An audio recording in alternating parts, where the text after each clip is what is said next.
जोश खरोश में मत रहो, बकवास मत करो, तिल का ताड़ मत बनाओ, ताल को खोद के समुद्र जैसा गहरा मत बनाओ, खुद डूब जाओगे। भात का बतंगड़ मत खड़ा करो। संतुलन बनाने की कोशिश करो। भयम क्रोधम। और चौथी चीज विदुर जी कहते हैं, जिनको बहुत क्रोध आता है, बहुत गुस्सा है, जिनको ज्यादा क्रोध आता है, दो चीजों से वे वंचित हो जाते हैं,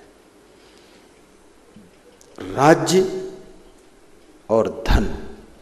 ये दोनों चीजें उनके हाथ से चली जाती है। सहनशीलता हो। कन्फ्यूशियस ने एक बहुत बड़ी बात कही है। उसने कहा, मेरे दादाजी ने मुझे फार्मूला दिया था मरते वक्त, कान में बताया था कि जिंदगी में ऐसे क्षण बहुत बार आएंगे जब तेरे को बहुत गुस्सा आएगी। उस समय तू केवल आधा घंटे अपने को मौन कर लेना, कुछ जवाब मत देना, तो तेरे मित्र मित्र बने रहेंगे, तेरे अपने अपने बने रहेंगे और दुश्मनों की संख्या बढ़ेगी नहीं। यदि तूने आधा घंटे नियंत्रण नहीं किया, अपने को मौन नहीं रखा, तो याद रखना तेरा मित्र तो कोई नहीं रहेगा, शत्रुओं की भीड़ लग जाएगी और तू जिंदगी में कभी सफल नहीं होगा। मौने चा कलहो नास्ति। मौन रहने से कलह नष्ट हो जाता है। कहीं कहीं चुप रहना भी साधना है। चुप रहने से भी सफलता मिलती है। गुस्सा को कंट्रोल करो। कभी कभी मनुष्य नाराज होकर के बिजनेस को छोड़ देता है, पत्नी से नाराज होकर के नौकरी छोड़ देता है, माँ बाप से नाराज होकर के बिजनेस बंद कर देता है, बेटों से नाराज होकर के सब कार्य छोड़ देता है। किससे किससे नाराज होगे? आपको कौन राजी करेगा?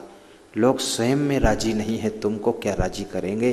दुनिया नाराज हो तो हो, लेकिन आप अपने कार्य को करते रहना, लक्ष्य की ओर बढ़ते रहना, सबकी सहते रहना।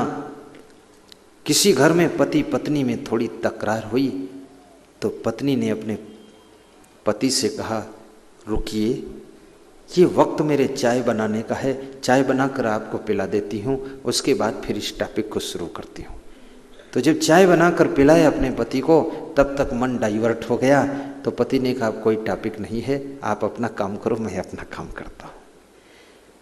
कितने लोग ऐसे हैं, खाना पीना बंद करके लड़ने पर उतारू हो जाते हैं कि आज सब पूरा फाइनल कर देंगे तब मानेंगे।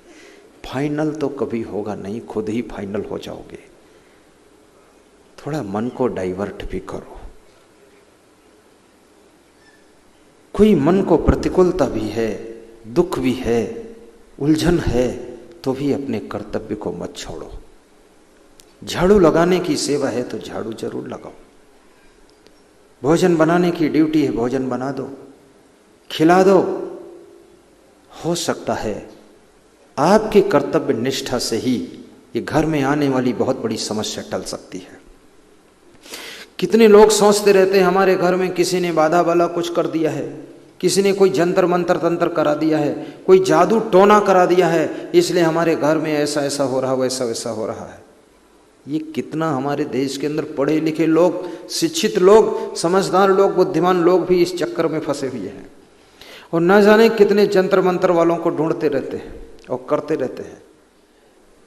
एक ज्योतिषी हाथ देख रहा था, गरीब आदमी ने हाथ दिखाया तो उसने कहा, तुम्हारी जीवन रेखा टूटी है और 7.5 शनि लगा है, 7 दिन में मर जाओगे। गरीब घबरा गया, बोले तो क्या करूं? तो उसने कहा, 1100 रुपये अगर भेंट करो तो 7.5 शनि को शांत कर दूंगा। उसने कहा, 1100 तो है नहीं, गरीब आदमी हूं। बोले 1100 नहीं है तो 101 निकालो, गरीब हो, किसी से कहना मत। बोले 101 भी नहीं, तो बोले 51 निकालो, फालतू बात मत करो। बोले 51 भी नहीं, गरीब बहुत हूं। अरे बोले तो 11 रुपया निकालो, 11 तो है। तो उसने कहा 11 भी नहीं है। बोले 5 का नोट निकाल। तो बोले 5 का नोट भी आज नहीं है। तो ज्योतिषी ने कहा, तू जा, तेरे ऊपर 7.5 शनि लगा भी नहीं है, जब रुपया नहीं तो लग कर क्या करेगा।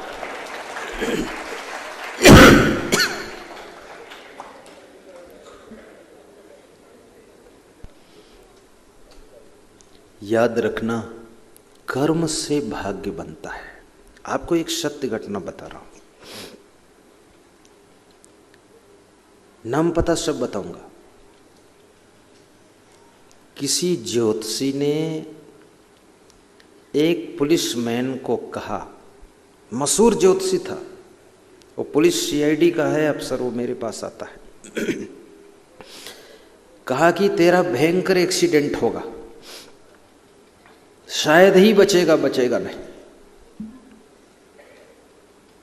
उसने कहा कोई बात नहीं, अब जो होगा सो होगा, होना ही है। तो पुलिस अफसर मेरे से अपनी कहानी सुना रहा था, कह रहा था मैं ज्येष्ठ महीने में मई जून की गर्मी में एक नल में पानी पी रहा था, ऐसे चुल्लू लगा करके, और पानी पीकर ज्यों ही उठकर खड़ा हुआ तो देखा सैकड़ों गायें उस नल की ओर दौड़ती हुई चली आ रही हैं, दौड़ती चली आ रही। तो मैंने सोचा ये मुझको मारने के लिए आ रही, क्यों आ रही? मैंने पूछा लोगों से, गायें दौड़ क्यों नहीं? बोले इसलिए दौड़ रही हैं कि नल के पास जो गड्ढा है, गड्ढे में थोड़ा पानी इकट्ठा हुआ है, तो ये प्यासी हैं इसलिए दौड़ती चली आ रही। जो गाय पहले पहुंच जाएगी वो पी लेगी, जो पीछे रह जाएगी वो प्यासी रह जाएगी।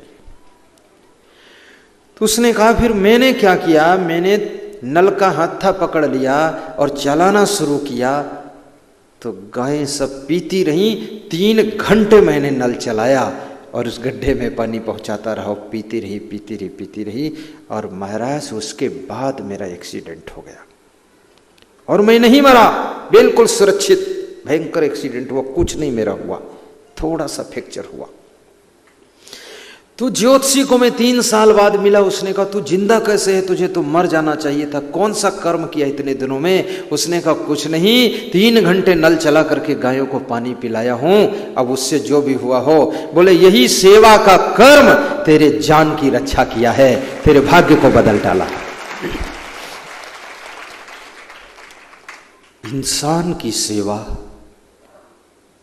पशु की सेवा, पंछियों की सेवा भी आपके लिए कवच कुंडल बन जाती है।